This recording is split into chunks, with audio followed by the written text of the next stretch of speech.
primer consejo que me dio un campesino que visité en Morelos, en la zona de Chinameca, recién tomada la comisión, fui invitado por los diputados federales de Morelos a esta zona de Morelos que se quedó sin agua. Me presentan a un campesino con raíces zapatistas, bisnieto del general Zapata, y me dijo: diputado, la Revolución Mexicana en este país no solamente fue por tierra, también fue por agua. Gran cruzada de concientización nacional sobre el agua. Tenemos que evitar contaminar el agua. Hace unos días que fui con un grupo de expertos hídricos del INTA, me decían que más del 75% de nuestros cuerpos de agua, los cuerpos de agua para quienes nos ven son ríos, lagos, lagunas, en este país los tenemos contaminados, porque los usamos a los ríos como si fueran las cañerías de la ciudad.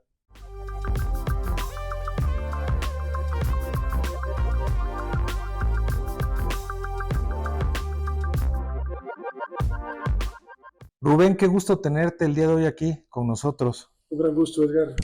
Nos debíamos este encuentro. Sí, ya era necesario. Para comenzar, me gustaría que la audiencia sepa y se entere quién es el diputado Rubén Muñoz. Soy un subcaliforniano nacido en La Paz, Baja California Sur. Allí estudié mi carrera de Administración Pública y Ciencias Políticas. Luego la vida me dio la oportunidad de venirme al Centro de Investigación y Docencia Económica, a hacer una maestría en Políticas Públicas, a dar clases aquí muy cerca en la Universidad Iberoamericana, Plantel Santa Fe, donde fui profesor titular y luego director de la carrera de Ciencias Políticas, y posteriormente realizar mis estudios doctorales en la Universidad Autónoma Metropolitana. Ahí tuve la oportunidad de entender los problemas públicos del país y analizar que somos una gran nación que tiene grandes áreas de oportunidad que hoy tenemos que sumarlas al nuevo esfuerzo de México. Antes de entrar a la siguiente pregunta, ¿desde qué edad decidiste que te ibas a dedicar a esto? Bueno, fui dirigente juvenil desde la época secundariana. Después en la preparatoria presidí la Sociedad de Alumnos, consejero universitario en la Autónoma de Baja California Sur. En aquel momento la política era de un solo partido.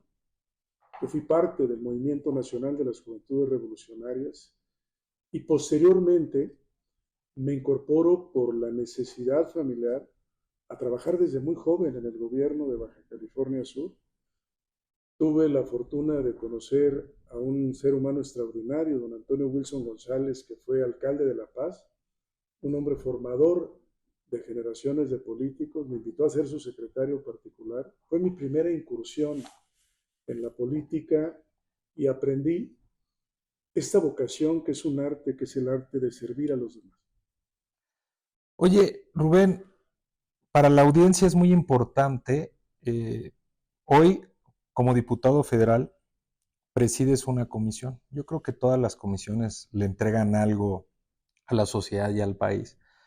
Pero en esta comisión, que has hecho un extraordinario trabajo, pues es una comisión muy importante, ¿sí? No sé si nos quieras platicar. La presidencia de la Comisión de Recursos Hidráulicos, Agua Potable y Saneamiento, en esta coyuntura, es uno de los 3 grandes temas de la agenda nacional. Siempre que las personas nos preguntan, Edgar, ¿por qué hay una crisis de agua hoy en el mundo? ¿Por qué hay una crisis de agua en México? La causa son varios factores. El más importante es que la espiral de población en el planeta sigue creciendo. Ya somos más de 8,000 millones de seres humanos en esta tierra. Y en México somos una nación que crece en más de 830,000 habitantes cada año, nada más para que entendamos el factor de población. Hace 40 años que se funda la Comisión Nacional del Agua, por ejemplo, y posteriormente la Ley de Agua Nacional. Nuestro país era un país de apenas 88 millones de mexicanos. Hoy que estamos charlando, al cierre del 2024, somos 131 millones de mexicanos y seguimos creciendo. Hoy, con un problema adicional que es el flujo migratorio de Centro y Sudamérica que van hacia los Estados Unidos Y y se se quedan queda. en nuestro país. Se viene entonces un gran reto que la sociedad tiene que saber, que los tomadores de decisiones tienen que prever y que todos debemos de estar conscientes. Podemos enfrentar un riesgo de seguridad alimentaria y un riesgo de seguridad hídrica. Por eso tenemos que ver el tema del agua a partir de un nuevo paradigma. ¿Qué vamos a hacer para el hoy y qué tenemos que hacer para el mañana?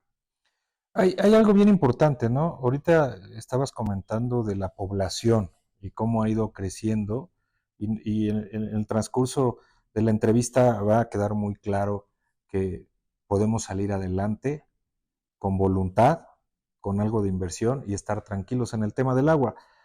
Pero en lo particular, ¿qué es lo que se detona o cuál es la percepción de la ciudadanía de la crisis de agua, ¿no? Porque dicen, es que no hay agua porque hoy no llegó a mi casa. ¿Sí?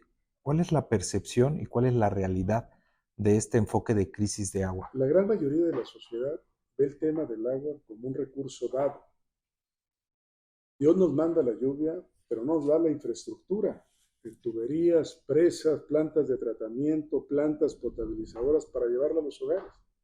Déjame contarte, Edgar, cómo tuve mi primer acercamiento al mundo del agua. Yo nací en La Paz, Baja California Sur, pero crecí en el Valle de Santo Domingo, que es la zona agrícola, el granero de mi tierra. Ahí se acabó el agua hace muchos años. Cuando se vino esta crisis en los 80, hace más de 45 años, nadie podía creer que se podía acabar el agua. Ahí estaba una de las zonas algodoneras más grandes del noroeste del país. Comenzaron a batirse los pozos, comenzaron a salinizarse los pozos, y hasta que no vino la crisis, no hubo conciencia social. Qué paradójico que tenga que haber una crisis para que la gente entienda la importancia del recurso agua, que es principio y esencia de la vida misma. Luego tengo la oportunidad de ser alcalde de La Paz. Seguimos a Andrés Manuel López Obrador en el 2018 al 2021 y me encuentro con una ciudad que tiene sed, que no planeó su crecimiento urbano, que no modernizamos nuestras redes hidráulicas, que el agua empezó a salinizarse porque las zonas costeras del país, y déjate cuento esto, México tiene 17 estados costeros en toda la República Mexicana. Dentro de ellos hay 263 municipios costeros como La Paz y Los Cabos, en mi tierra, Loreto también. ¿Qué sucede en las ciudades costeras mexicanas?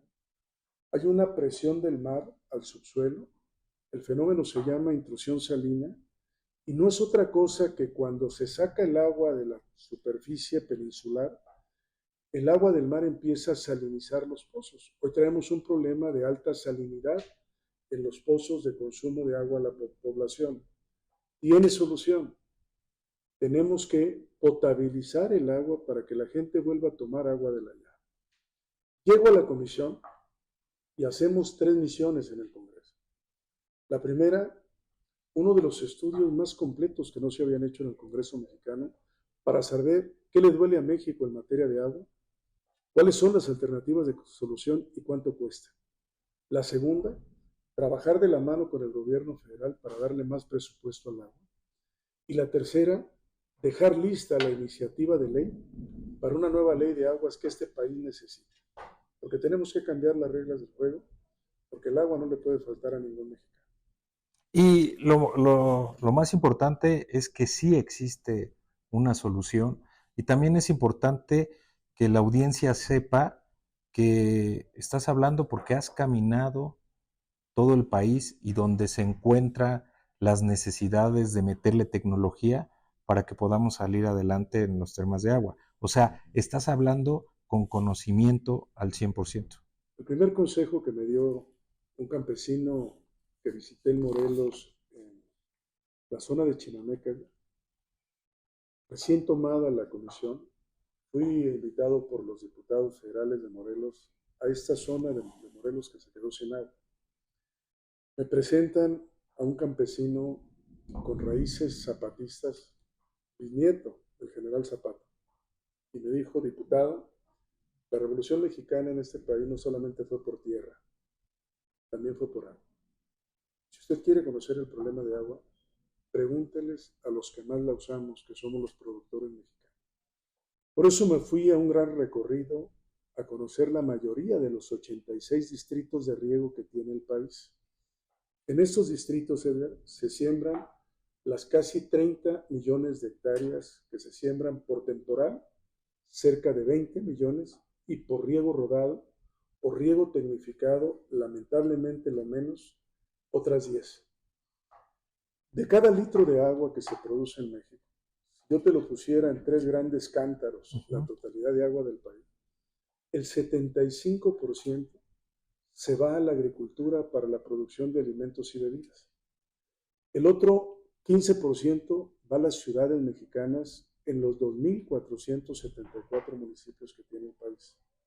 Y el 10% restante es el que utiliza una parte de la industria. No está ahí el problema. Que muchos creen que el problema es lo que hace la industria con el agua. La solución tiene que empezar por el mayor usuario, que es el campo mexicano. ¿Y qué tenemos que hacer en el campo mexicano? 3 acciones muy contundentes. De los 86 distritos de riego, vamos seleccionando aquellos distritos que están cerca de las grandes metrópolis, por ejemplo, el Valle de México y la Ciudad de México. Tenemos la zona del Valle de Mezquital, aquí en Hidalgo. Allí están 2 de los distritos de riego más importantes de Hidalgo. De sus 3 distritos, el distrito 003 y el distrito 100, ahí se siembran más de 120,000 hectáreas. Si tecnificamos esos 2 distritos de riego, vamos a tener agua para la Ciudad de México para los próximos 50 años. A cambio, les vamos a dar las aguas residuales de la ciudad bien tratadas. Tecnificar el campo es la primera alternativa, con sistemas de riego por goteo, riego por raíz, sistemas hidropónicos y algo muy importante, iniciar la reconversión agrícola, sembrar en el campo mexicano productos de alto valor para crear un ecosistema agrohídrico exitoso. Lo segundo, utilizar las aguas residuales. Déjame te cuento, tenemos 3.961 plantas de tratamiento en todo el territorio nacional, pero no aprovechamos las aguas residuales. Quien nos está viendo se preguntarán, ¿y qué podemos hacer? Primero, tratarlas bien en su proceso de regeneración. Y por ejemplo, una industria como la de la construcción, debería ser mandato de ley que ya no se peguen ladrillos o bloques en este país con agua potable, que utilicemos las aguas residuales. Tenemos que identificar como segunda opción dónde están los enclaves mineros del país y hacer obligatoria para la industria minera que ya no utilicen agua potable para lavar piedras, que podamos utilizar las aguas residuales. Pero lo más importante, México tiene 11 zonas metropolitanas. Identificar cuántas plantas de tratamiento tenemos ahí. Tratar bien las aguas residuales y dárselas como aguas enriquecidas, Edgar, por ejemplo, a los agricultores, para que estas aguas lleven cadenas de carbono, nitrógenos, potasios, que son componentes que los agricultores utilizan para la producción de alimentos. Y lo tercero, tenemos que hacer conciencia en el país que los que más usen más paguen, que el que contamine pague y que cada gota sí importa. No podemos y tenemos derecho a desperdiciar el agua de las próximas generaciones. ¿Cómo tienen que participar los diferentes niveles de gobierno para, para estas iniciativas o esta reestructuración hídrica que se tiene que hacer en todo el país y la sociedad para llevarlo a cabo? ¿Y qué información deben de tener? Porque no es nada más agarrar y meter dinero, tiene que llevar un tiempo y un proceso para ir rescatando todo esto. Es una pregunta muy importante porque el gobierno tiene que ser el gran convocante de todos los sectores productivos para decirle a cada sector el papel que tiene que tener en la solución hídrica. ¿Y cuál es la primera tarea del gobierno? Aprender a planear a mediano y a largo plazo. Necesitamos un plan hídrico nacional que atienda y garantice el derecho humano a la población. Pero si ahorita te doy 2 datos, que son datos del INEGI, Tenemos 21.3 millones de mexicanos que no cuentan con una red de agua potable. La dispersión geográfica nacional, donde tenemos más de 180,000 comunidades rurales de menos de 1,000 habitantes, nos hace que este sea un gran desafío. ¿Cómo garantizar el derecho humano al agua en un país de la dispersión que tiene el nuestro? Pero aparte tenemos 28.9 millones de mexicanos que no cuentan con una red de drenaje. Por eso, el fondo de tu pregunta es muy importante porque necesitamos hacer del agua una solución integral donde todos sepamos la magnitud del problema, todos sepamos el costo de inversión que se necesita en obras de infraestructura y todos entendamos que tenemos que cuidar el agua. Te pongo un ejemplo muy particular. De cada litro de agua que metemos a una ciudad mexicana, lo mismo en la Ciudad de México que en Mérida, lo mismo en La Paz, Baja California Sur que en Monterrey. Perdemos casi el 50%. ¿Por qué, Edgar? Porque a las tuberías y redes primarias y secundarias de agua potable de la ciudad, al paso de los años, les pasa lo que nos sucede a las personas. Vamos perdiendo la capacidad de operación y de funcionamiento, porque no tenemos un presupuesto para darle mantenimiento a la red. No es que nos falte agua en las ciudades, aunque sí la vamos a necesitar. Lo que tenemos que hacer es sectorizar las ciudades mexicanas, instalarle sistemas de detección de fuga que ya existen, poner en operación sistemas de reparación de fugas sin que abramos calles o avenidas. Eso se da por el flujo, ¿no? Me imagino que ponen un sensor en una parte y otro, y si disminuyó el flujo es que en esa parte hay una fuga. Hemos conocido varias alternativas. Ahora que estuvimos en Israel el año pasado como comisión, ellos pusieron sistemas de presión entre el pozo emisor, la planta potabilizadora y una colonia determinada calculada por el número de habitantes. Entonces, ellos sabían cuántos litros por segundo o cuántos metros cúbicos requería esa mancha. Si no alcanzaba, empezaban a revisar si la fuga estaba en un sanitario de un hogar, si la fuga estaba en la conexión de la red pública con la red privada o si el problema estaba en la red principal de abasto. Hoy, con los sistemas que tenemos de robótica y de innovación tecnológica, ya se puede detectar tramo a tramo dónde sobra agua y dónde falta. Pero hoy tenemos la oportunidad de detectar esos sistemas porque dentro de las tuberías se pueden poner sistemas de conductores que pueden ir detectando dónde hay una fuga de agua porque hay una expulsión de presión. Sí hay solución, pero tenemos que resolver el problema de manera integral. México ha firmado acuerdos internacionales en temas de cambio climático. ¿Qué pasa con esos acuerdos y qué pasa con el agua? En los acuerdos que hemos puesto sobre la mesa, hoy tenemos que poner el agua en el centro de la agenda nacional.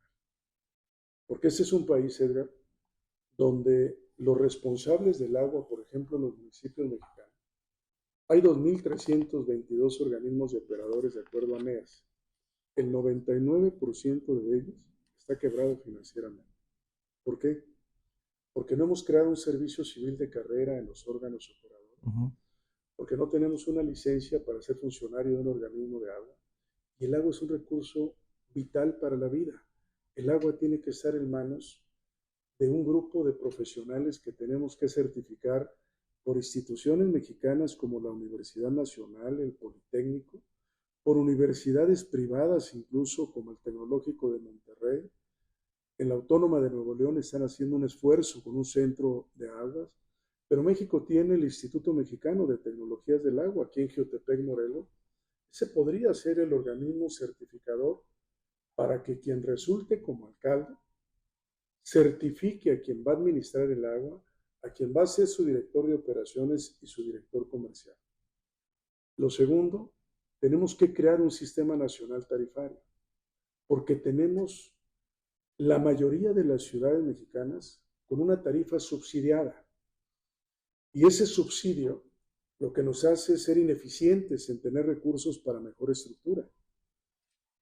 Cuando éramos niños, tomábamos agua de la llave. porque los componentes del agua venían de fuentes primarias, las redes eran redes de abastecimiento básico. Eso se dejó de tener porque se permitió crear una gran industria de agua embotellada. Si hoy los organismos operadores de agua, entiéndase los municipios y los estados, ponen el agua en el centro de la agenda, tenemos que poner sistemas de detección de la calidad de agua, plantas potabilizadoras, para darle a cada mexicano en su hogar la oportunidad de tomar agua de la llave que sea de la mejor calidad, como la que ofrece el mercado de las aguas embotelladas. Pero requerimos profesionalizar a los organismos operadores. Esa es una tarea central que la propusimos en la nueva iniciativa de ley y que deberá estar en la agenda del nuevo gobierno. Y también el agua o la situación que se puede sentir de escasez puede generar o llegar a generar conflictos sociales. Entonces, no tenemos Entonces, que llegar a eso. El año pasado que fuimos al Foro Mundial del Agua en Naciones Unidas, tuve la oportunidad de estar sentada con la vicepresidenta de Nigeria y me dijo, el día que México tenga la hora cero, como lo que pasó recientemente en Monterrey, sí, ese día van a empezar a hacer conciencia de un proverbio nigeriano que tenemos. Ella me decía, diputado, nadie sabe lo que vale el pozo hasta que no se seca.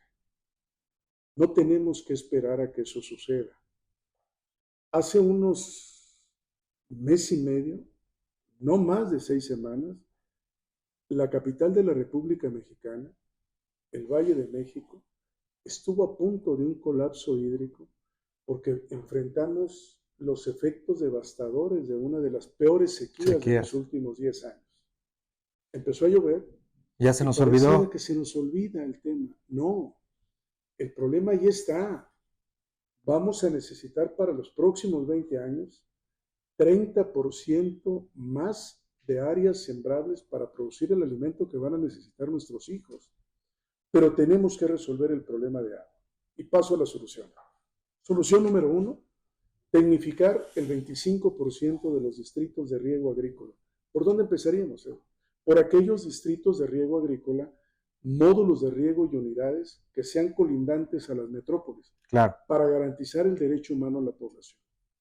Segundo, eliminar esta perniciosa pérdida que se tiene en la red, de que perdemos medio litro de cada uno de los que metemos. Eso no puede estar ocurriendo en México.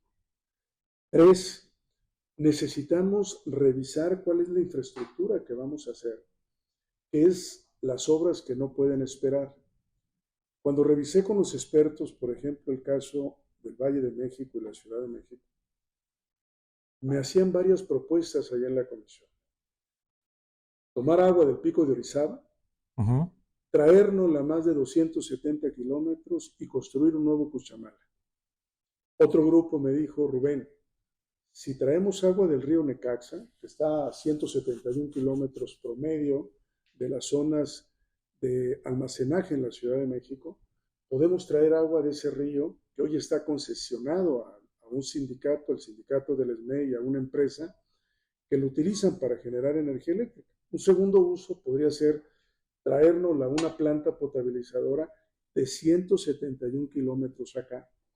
Otro grupo de expertos de Conagua, entre los que destaco a uno de los grandes técnicos que tiene la Conagua, que es el ingeniero Humberto Marengo, me decía, Rubén, está más cerca el río Amacuzac, está a 120 kilómetros de la Ciudad de México.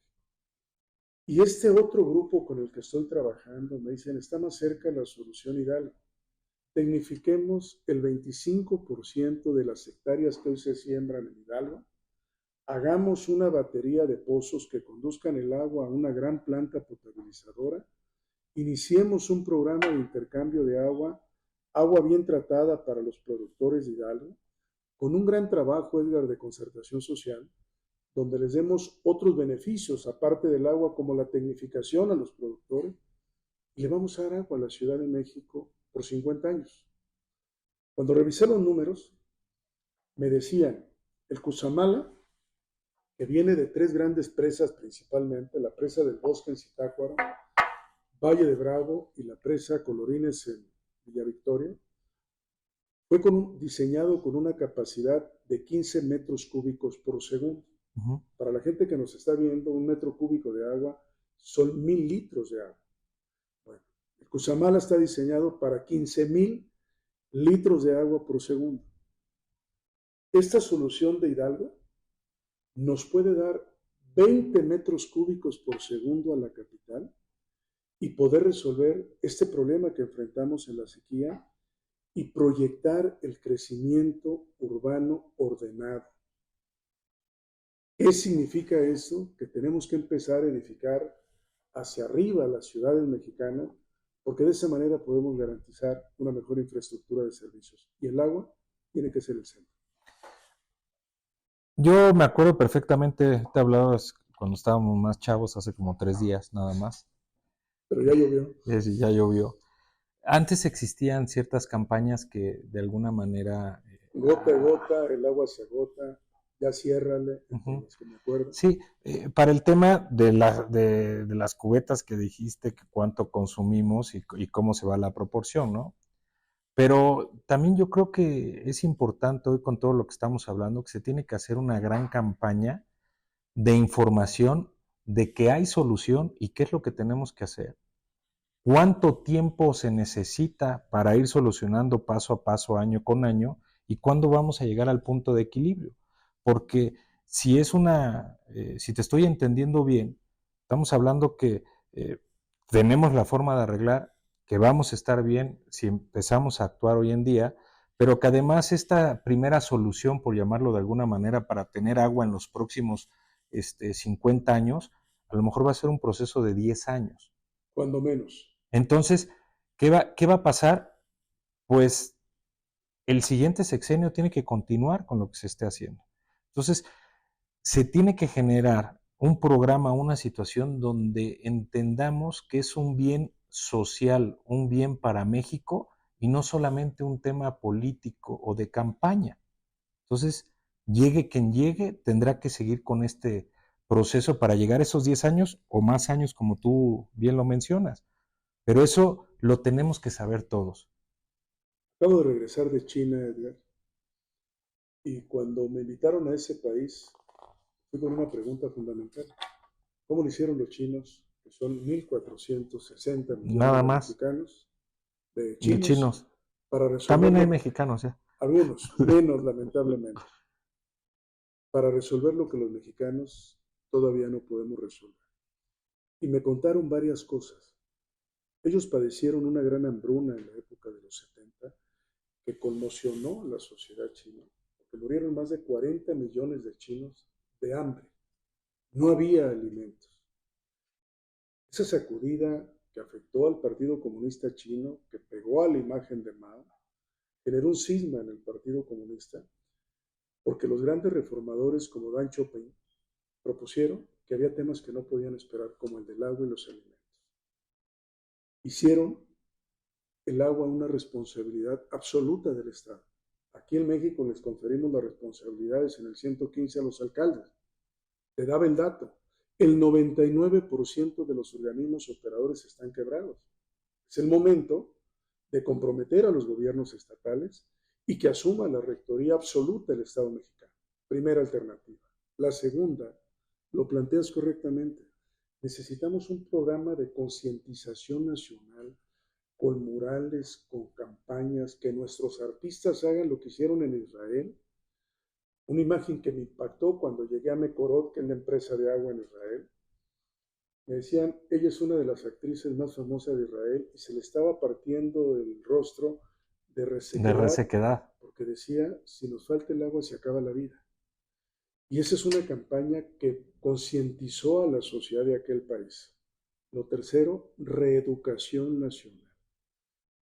China, Israel, los Países Bajos tienen desde el nivel preescolar la enseñanza y la formación del cuidado al agua y al medio ambiente. Tenemos que reeducar en México a la población de las primeras generaciones y de las otras generaciones. ¿Qué más se tiene que hacer? Es obligatorio en este país que para que un niño egrese de una escuela primaria o de una escuela secundaria o preparatoria, plante un árbol, porque los árboles son los grandes hidroretenedores de agua en la lluvia. Aquí en México seguimos devastando selvas, devastando bosques, porque preferimos sembrar aguacate que mantener los territorios de los bosques michoacanos, por ejemplo. Tenemos que hacer una gran cruzada de concientización nacional sobre el agua. Tenemos que evitar contaminar el agua. Hace unos días que fui con un grupo de expertos hídricos del INTA, me decían que más del 75% de nuestros cuerpos de agua, los cuerpos de agua para quienes nos ven son ríos, lagos, lagunas, en este país los tenemos contaminados, porque los usamos a los ríos como si fueran las cañerías de la ciudad. Tenemos que aprender a tratar bien el agua. El agua tratada, Edgar, es aprovechable en un 99%, el otro 1% es masa, que hoy hay tecnología para convertirla en biogás, como lo están haciendo en China. Y el otro 99% tenemos que aprender a darles tratamientos primarios, secundarios y terciarios para llevarlos a nivel de potabilización y ya que los tratemos adecuadamente, convirtámoslos en fuentes de abastecimiento de nuestros cuerpos de agua. Observa esta gran metrópoli. Te voy a mandar un mapa de la antigua Tenochtitlan y de lo que era el lago de Texcoco. Me lo mandas, ¿eh? Nuestros ríos que circundan la ciudad, es un regalo que me hicieron y te lo voy a compartir porque la imagen es extraordinaria. Nosotros los convertimos en drenaje. Viaducto, Río de la Piedad, Río Churubusco, Río San Joaquín. Éramos una sociedad lacustre y nunca hicimos conciencia del tema.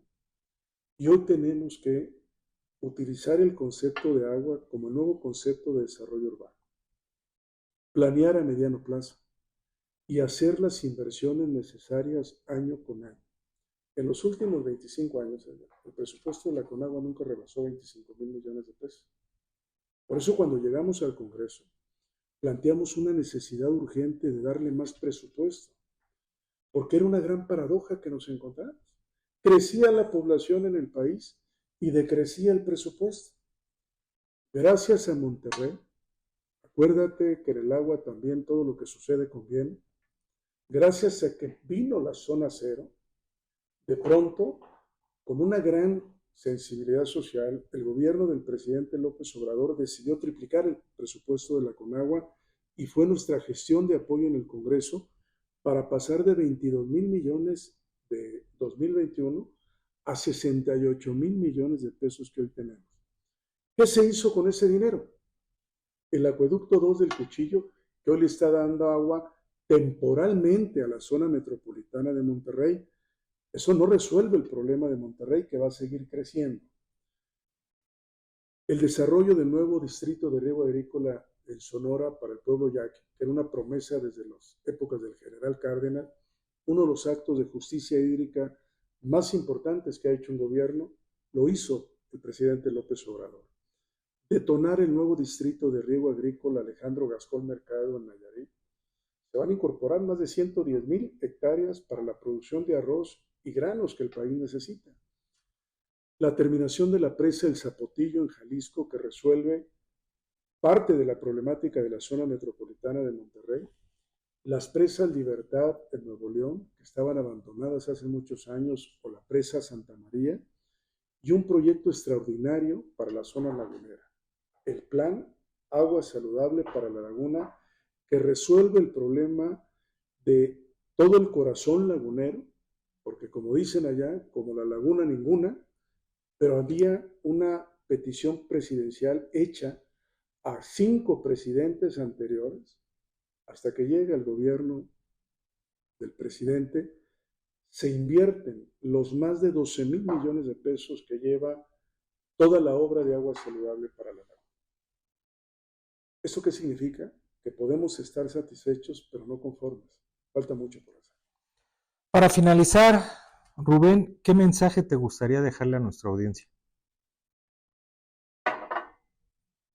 Que podamos abrir estos temas para que la sociedad mexicana converse sobre el tema del agua. Necesitamos 1,000 voces, artistas, deportistas, líderes empresarios, que puedan abordar un problema que es de todos. Y para todos. El agua puede ser uno de los grandes instrumentos de justicia social, porque se lo podemos dar a la gente que hoy no tiene una red de agua potable, porque podemos resolver un problema de salud pública para que no se nos enfermen niños o familias por la mala calidad de agua, para que cuidemos el medio ambiente, porque el agua es el centro y la esencia de una sociedad. Una cultura como la nuestra ancestral, que tiene un gran pasado lacustre. Tenemos hoy que recuperar esos valores de los pueblos originarios y tenemos que ayudarle al nuevo gobierno. A la presidenta Claudia Sheinbaum, que ya planteó 3 ejes estratégicos: tecnificar el campo, atender las plantas de tratamiento de aguas residuales y crear el mercado secundario de las aguas, y este enfoque metropolitano que nos permita garantizar en México el derecho humano al agua. Si trabajamos en una agenda del agua, va a ser el gran cambio de la próxima administración federal. Rubén, quiero agradecer tu tiempo, quiero agradecer esta gran información que le estás dando a la audiencia y a todos donde nos vayan a compartir, que hay forma y hay cómo solucionar los temas del agua y sobre todo porque sin duda es una persona que piensa fuera de la caja. Muchas gracias. Al contrario, un gran gusto estar aquí en Fuera de la Caja, dialogar contigo y que pongamos este tema del agua al centro de nuestras conversaciones.